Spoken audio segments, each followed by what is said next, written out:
महाराष्ट्र में जो सियासी रण चल रहा है वो कोई संयोग है या राजनीतिक प्रयोग।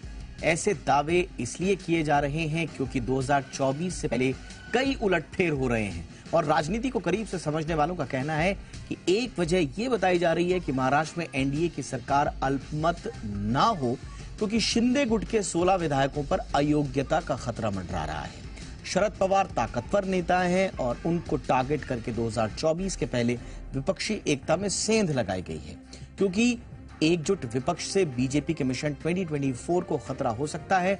महाराष्ट्र में जल्द होने वाले बीएमसी चुनावों पर भी एनडीए की नजर है और एकजुट महाविकास अघाड़ी गठबंधन से नुकसान होने की आशंका स्वाभाविक रूप से थी और 2024 को ध्यान में रखते हुए एनडीए ने महाराष्ट्र में अपना कुनबा बढ़ाने की कोशिश की है क्योंकि एकनाथ शिंदे के खिलाफ उद्धव ठाकरे के लिए सहानुभूति बढ़ने की बातें भी अंदर खाने चल रही हैं।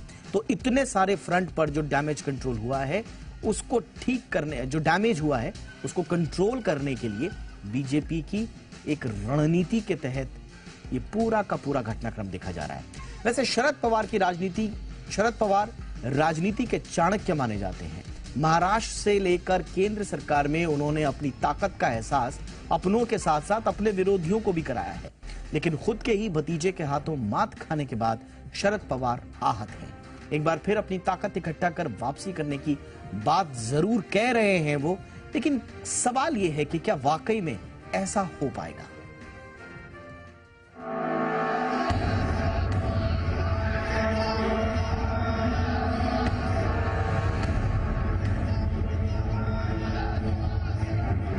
ये हैं शरद पवार। 82 साल की उम्र में भी उतना ही दमखम दिखा रहे हैं जितना कभी राजनीति के शुरुआती दिनों में दिखाया करते थे। एक बार फिर अपनी पार्टी को नए सिरे से खड़ा करने की कवायद में जुटे हैं। महज 24 घंटे पहले उनके भतीजे अजित पवार ने उनकी पावर को चुनौती देते हुए महाराष्ट्र की राजनीति और शरद पवार के भरोसे में बड़ा उलटफेर कर दिया।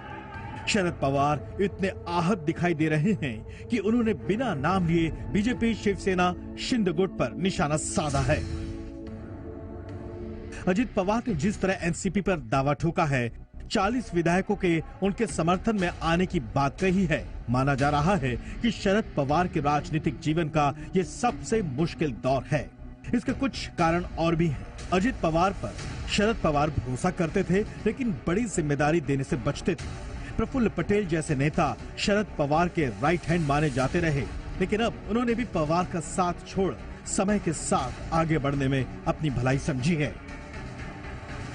अब आपको बताते हैं कि कभी शरद पवार ने कांग्रेस से कन्नी काटकर अपनी अलग पार्टी बनाई थी। 1999 में कांग्रेस का हाथ छोड़ अपना वक्त बदल लिया था। दिल्ली से लेकर महाराष्ट्र की राजनीति में पावर प्ले करने वाले शरद पवार आज चिंता में दिखाई दे रहे हैं। जानकार मानते हैं कि जो स्थिति आज उनके साथ बनी है, ऐसी ही स्थिति का कभी वो भी जिम्मेदार रहे हैं। राजनीति के चाणक्य माने जाने वाले शरद पवार अपनी कूटनीतिक क्षमता के लिए जाने जाते हैं। स्कूल में पढ़ाई के दौरान से ही राजनीति का पाठ सीखने वाले शरद पवार ने साल 1956 में गोवा मुक्ति सत्याग्रह का आयोजन कर अपना हुनर दिखाना शुरू कर दिया था। इसके बाद कॉलेज में पढ़ते हुए छात्र यूनियन की राजनीति में दमखम दिखाया। महाराष्ट्र के पहले मुख्यमंत्री यशवंतराव चौहान शरद पवार से बेहद प्रभावित थे। शरद पवार भी यशवंतराव चौहान को अपना राजनीतिक गुरु मानते हैं। शरद पवार एक बार फिर पार्टी बचाने के लिए जुट गए हैं। 5 जुलाई को होने वाली बैठक में एनसीपी पदाधिकारियों की शपथ पत्र लिया जाएगा ताकि शरद पवार की पावर पहले की तरह बची रह सके। वहीं एनसीपी भी कानूनी लड़ाई के लिए तैयार है। शरद पवार 3 महीने में तस्वीर बदलने का दावा भी कर रहे हैं। खास बात यह है कि शिवसेना की टूट के वक्त भी उद्धव ठाकरे गुट ने इसी तरह हलफनामा भरा था, लेकिन उद्धव ठाकरे की हार का इतिहास सबके सामने है। ब्यूरो रिपोर्ट, जी मीडिया।